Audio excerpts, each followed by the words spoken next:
વલસાડમાં શૈક્ષણિક સંસ્થાઓમાં રજા આપવામાં આવી છે। વરસાદની સ્થિતિને જોતા શાળા, કોલેજ, આંગણવાડી, આઈટીઆઈમાં રજા જાહેર કરી દેવામાં આવી છે। જિલ્લા વહીવટીતંત્રએ સાવચેતીના ભાગરૂપે આ નિર્ણય લીધો છે। વલસાડ જિલ્લામાં સતત 4 દિવસથી વરસાદ પડી રહ્યો છે। તો દક્ષિણ ગુજરાતમાં સતત વરસાદની સ્થિતિ છે। નવસારીના 2 તાલુકામાં શૈક્ષણિક સંસ્થાઓમાં રજા જાહેર કરી છે, તો વલસાડમાં પણ શૈક્ષણિક સંસ્થાઓમાં રજા આપી દેવામાં આવી છે। વરસાદની સ્થિતિને જોતા શાળા, કોલેજ, આંગણવાડી, આઈટીઆઈમાં રજા જાહેર કરી દેવામાં આવી છે। જિલ્લા વહીવટીતંત્રએ સાવચેતીના ભાગરૂપે આ નિર્ણય જાહેર કર્યો છે। વલસાડ જિલ્લામાં સતત 4 દિવસથી વરસાદી માહોલ જોવા મળી રહ્યો છે।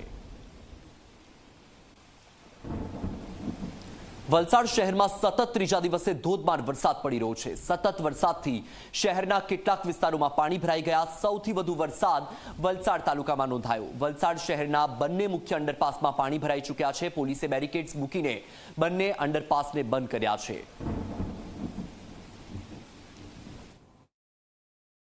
વલસાડ જિલ્લામાં સતત ત્રીજા દિવસે મેઘરાજાની ધમાકેદાર બેટિંગ શરૂ થઈ છે। ત્યારે વલસાડ શહેરમાં જો વાત કરીએ તો વહેલી સવારે પડેલા 2 કલાકમાં પોણા 3 ઇંચ વરસાદમાં શહેરના વિવિધ વિસ્તારોમાં પાણી ભરાઈ જવા પામ્યા છે। હાલ અમે ઉપર છે ચિપાડ અંડરપાસ ખાતે। આપ જે પ્રમાણે જોઈ શકો છો કે ચિપાડ અંડરપાસમાં જે કમોસમમાં પાણી ભરાઈ જવાના કારણે ચિપાડ અંડરપાસ પોલીસ દ્વારા બેરિકેડિંગ કરીને સંપૂર્ણપણે બંધ કરી દેવામાં આવ્યો છે। સાથે સાથે જો વાત કરીએ તો મોગરાડી અંડરપાસમાં પણ પાણી ભરાઈ ગયા છે। તેને લઈને જે વાહન વ્યવહાર છે તે વાહન વ્યવહાર પોલીસ વિભાગ દ્વારા બંધ કરી દેવામાં આવ્યો છે। જે રીતે વહેલી સવારે 2 કલાકમાં પોણા 3 ઇંચ જેટલો વરસાદ વરસ્યો છે, તેને લઈને જે શહેરના જે મુખ્ય બંને અંડરપાસ છે તે બંધ થઈ ગયા છે અને તેને લઈને જે વાહન ચાલકો તથા જે નોકરિયાત વર્ગ તથા જે શાળાએ જતા બાળકો છે તેઓએ હટવાનો વારો આવ્યો છે, કારણ કે જે શહેરમાં પ્રવેશ કરતો જે મુખ્ય અંડરપાસ છે તે બંધ છે। 40 ગામોને જોડતો આ મુખ્ય અંડરપાસ છે તે બંધ થઈ ગયો છે અને તેને લઈને જે વહીવટી તંત્ર દ્વારા જે અંડરપાસને બંધ કરી દેવામાં આવે। દર વર્ષે અહીં પાણી ભરાઈ જતા હોય છે, તેમ છતાંય જે